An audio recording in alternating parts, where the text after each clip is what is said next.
Hi everyone, LJ Ginaga here with LJ Realties, and this week I have David Leblanc with me. Great to see everybody.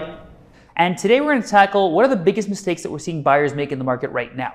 I know it's a very agitated market. A lot of people are getting stressed about it, and because of that, it's leading to seeing a lot of people make mistakes. And I just want to clear up some of these points and how they could potentially be avoided. So the first mistake that we see a lot of people make is think that they have enough time in the day to source the right property.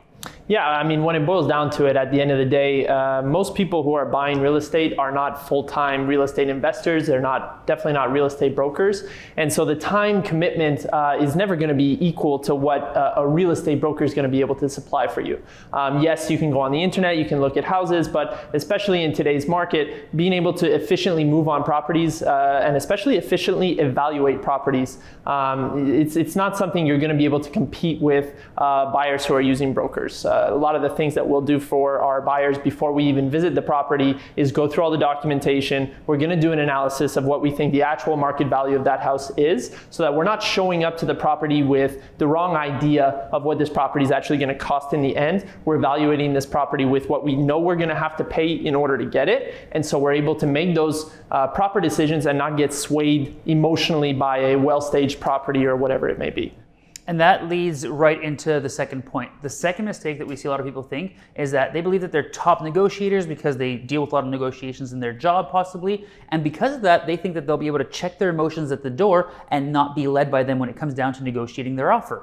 I mean, it's such a good point. And it's something that even ourselves, when we're purchasing real estate for ourselves, we're always going to take another team member with us to make sure that we're staying grounded and that we're not allowing our emotions to really impact this major investment decision that we're making. Whenever it comes to talking about this type of money, it's very important to make sure that we're staying grounded and that we're getting good advice from someone who's not scared to tell you something that you may not want to hear. 100%. That's super important. The next big mistake that we see a lot of people make is they believe that they have some experience with contract law, so they are qualified to draft an offer, all the annexes that go along with it, and make sure to first use the right verbiage and make sure they include the proper clauses. Unless you're a real estate lawyer, I do not believe that you're probably qualified for these things. But David, what do you have to say about it? No, I completely agree. I think it comes from a misconception that real estate transactions are relatively easy. It's just a question of showing up, making an offer, and then closing. Oh, now I own the property. But in reality, there's so much back and forth, and there's so many contracts and amendments to be drafted to really follow through on a proper real estate investment or purchase that no one, if you don't have the types of qualifications, if you're not in this every day and continuing to learn about the best modern practices for these types of transactions, you're not going to be able to keep up, and you risk making a mistake that could cost could have a huge cost associated with it in terms of damages later on down the road. 100%. That's super important. The next important thing to note is that a lot of these things could have been avoided if you had trusted a real estate broker. If you work with somebody that you trust, that you know, that is experienced, you could save on a lot of these points. Yeah, and the other thing that people kind of fail to realize sometimes is that as a buyer, you can have access to a real estate broker essentially for free. I only say essentially because that broker will get paid, but they will not get paid by you. You're not going to have to go out of pocket in order to pay for your broker as the buyer.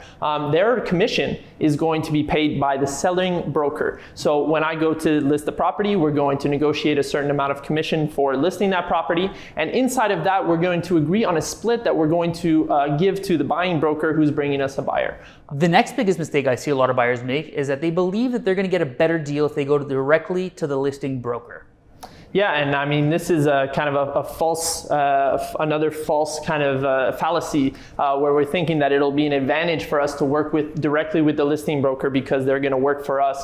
In reality, as the listing broker, you're only contractually obligated to the seller. Your job is to maximize the advantage for your sellers in this transaction, whether that be through conditions in the sale, whether that be through a negotiation on price.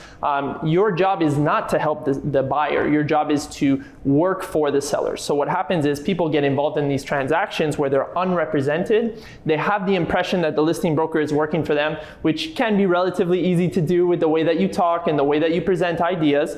To be quite frank, they get taken advantage of.